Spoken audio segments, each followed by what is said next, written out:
వరంగల్ పోవడానికి సిద్ధంగా అయ్యారు. ఓడెలరేవులో ఓఎన్జీసీ నిరుద్యోగుల పట్ల అవలంబిస్తున్న తీరుపై టీడీపీ అధికార ప్రతినిధి మొగ్గ ఆనంద్ సాగర్ మండిపడ్డారు. ఓఎన్జీసీ కోనసీమ యువతకు ఉద్యోగాలు ఇవ్వాలని డిమాండ్ చేస్తున్నా పట్టించుకోవటం లేదని ఆనంద్ సాగర్ ఆరోపించారు. మంచితనాన్ని చేతకానితనం అనుకుంటే మూల్యం చెల్లించుకోవాల్సి వస్తుందని ఆయన మండిపడ్డారు. కొన్ని దశాబ్దాలుగా సముద్రం తీరాన ఉన్న సంపదనంతా ఓఎన్జీసీ దోచుకుపోతుందని ఆవేదన వ్యక్తం చేశారు.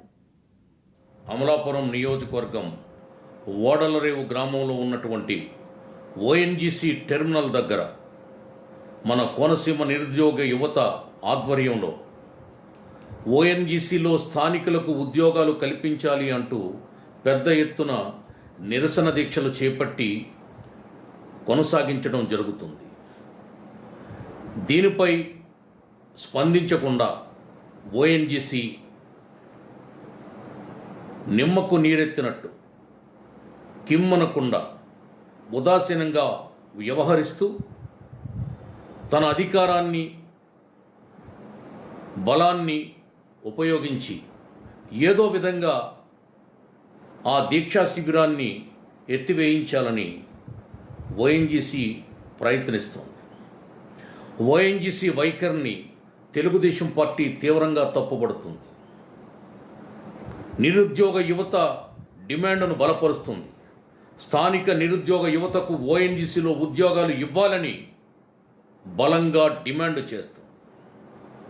కొన్ని దశాబ్దాలుగా ఓఎన్జీసీ మన కోనసీమ అంబేద్కర్ జిల్లా సముద్ర తీరంలో ఉన్నటువంటి సంపదనంతా తవ్వుకుని ఎత్తుకుపోతుంది.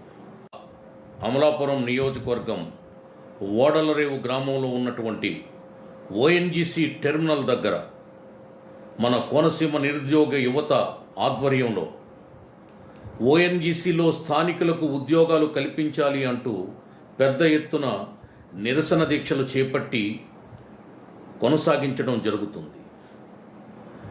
దీనిపై స్పందించకుండా ఓఎన్జీసీ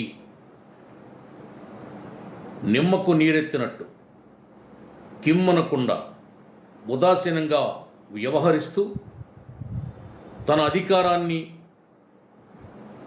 బలాన్ని ఉపయోగించి ఏదో విధంగా ఆ దీక్షా శిబిరాన్ని ఎత్తివేయించాలని ఓఎన్జీసీ ప్రయత్నిస్తోంది.